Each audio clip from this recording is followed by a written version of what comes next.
जयराम के डर से आजसू छोड़ेगी गिरिडीह। जी हाँ, मैं हूं अशोक और आप देख रहे हैं A to Z news live. आज हम बात करेंगे गिरिडीह लोकसभा समीकरण की, जहां पे हम देखेंगे कि गिरिडीह लोकसभा क्षेत्र में जयराम दा का क्या प्रभाव है और आजसू कैंडिडेट चंद्रप्रकाश चौधरी का क्या प्रभाव है।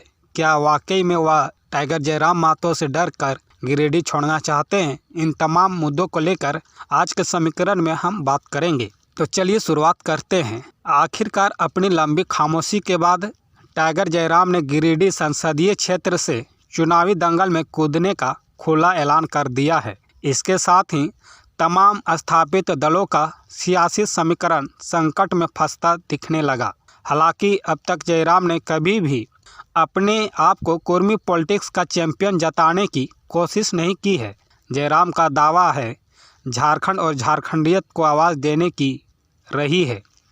आदिवासी मूलवासियों के सामने जूझते सवालों को उठाने और उसका समाधान खोजने की रही है।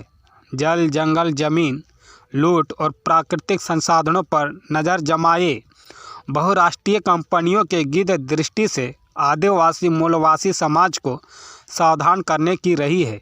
लेकिन बावजूद इसके स्थापित सियासी दलों की दृष्टि में जयराम कुर्मी पॉलिटिक्स का एक चमकता सितारा है।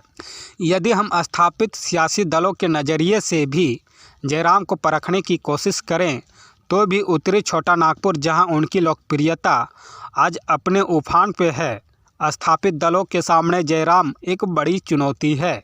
कोल्हान की तरह उत्तरी छोटा नागपुर में भी सियासत की चाबी हमेशा से कुर्मी मतदाताओं के हाथ में ही रहती है और इसका कारण यह है कि आदिवासी समूहों के बाद झारखंड में सबसे बड़ी आबादी इन्हीं कुर्मी मतदाताओं की है।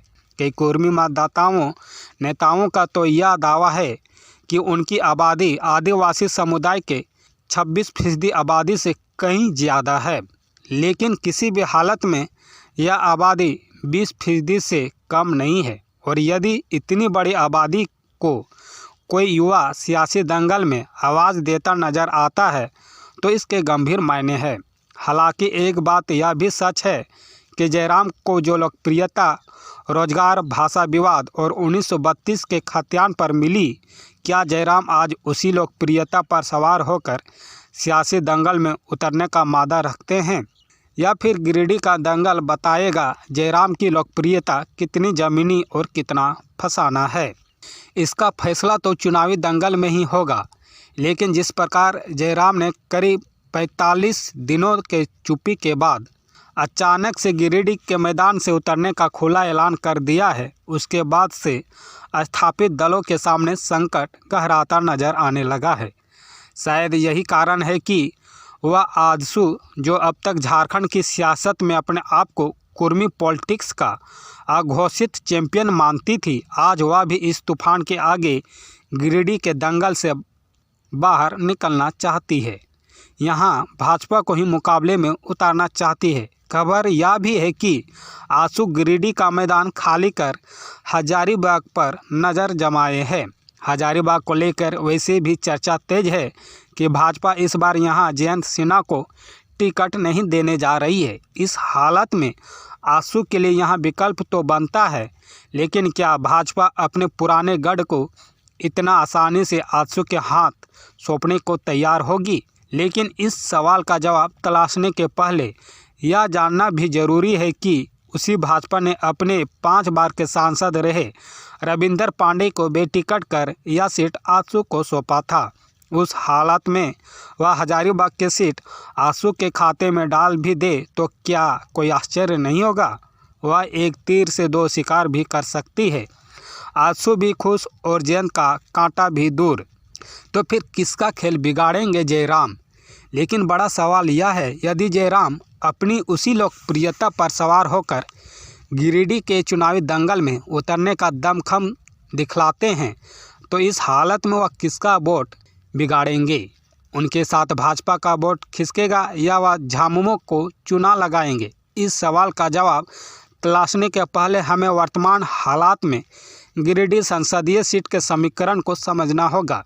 गिरिडीह संसदीय सीट के अंतर्गत कुल 6 विधानसभा आता है। इसमें गिरिडीह विधानसभा में सुदीप कुमार सोनी झामुमो से जो डुमरी झामुमो से जो विधायक है। वहीं डुमरी विधानसभा से बेबी देवी, गोमिया विधानसभा से लंबोदर महतो और बेरमो विधानसभा जयमंगल सिंह, टुंडी विधानसभा से मथुरा महतो और बाघमारा विधानसभा में ढूलू महतो का कब्जा है। इस प्रकार कुछ 6 विधानसभा से 4 पर महागठबंधन का झंडा तो 2 पर एनडीए का कब्जा है।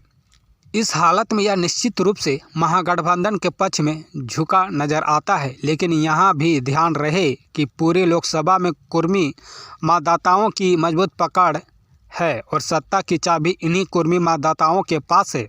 आजसू की सक्रियता, अब तक कुर्मी मतदाताओं का जो हिस्सा भाजपा के साथ नजर आता था, जयराम की एंट्री के बाद यदि इन मतदाताओं ने पलटी मारी तो भाजपा की राह मुश्किल में फंस सकती है, क्योंकि अभी वर्तमान हालात में जयराम का जो उभार है, सुदेश महतो उसका मुकाबला करते नज़र नहीं आते।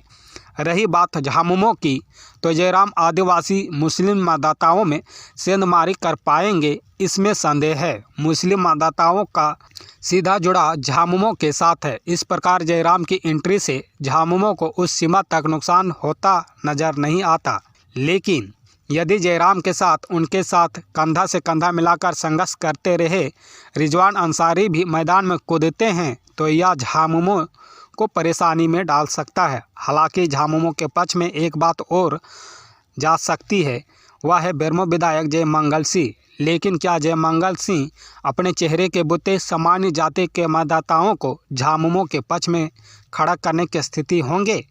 उनका सियासी कद अभी उस सीमा तक पहुंचा नज़र नहीं आता। इस प्रकार कहा जा सकता है कि जयराम की सियासी एंट्री से भाजपा झामुमो दोनों की सियासत फंसती नज़र आ रही है। हालांकि अभी भी झामुमो को बढ़त जरूर नज़र आता है, लेकिन यदि जयराम के तूफान ने जोर पकड़ा तो ये सारे समीकरण बिखर सकते हैं और सांसद का दरवाज़ा जयराम के लिए खुला सकता है। लेकिन बड़ा सवाल संसाधनों का है। लोकप्रियता अपनी जगह तो ठीक है, लेकिन उस लोकप्रियता को वोटों के फसल में तब्दील करने में संसाधनों का अपना रोल होता है। इससे आज कोई इनकार नहीं कर सकता और जयराम इस खेल में पीछे छूट सकते हैं। इस बीच खबर यह भी है कि जयराम जमशेदपुर संसदीय सीट से भी अपने पहलवान को उतारने की योजना पर काम कर रहे हैं और इस खबर मात्र में भाजपा का खेल बिगड़ने लगा है। वर्तमान सांसद विद्युत तोरण महतो का पर कतर कुणाल सारंगी पर दाव लगाने की तैयारी कर चुकी है। भाजपा अब अपना पैर खींचने की तैयारी में है। दावा किया जा रहा है कि इस बार विश्व हिंदू परिषद में सक्रिय रहे गौतम महतो को आगे कर वह जयराम के इस आंधी का मुकाबला करने की तैयारी कर चुकी है।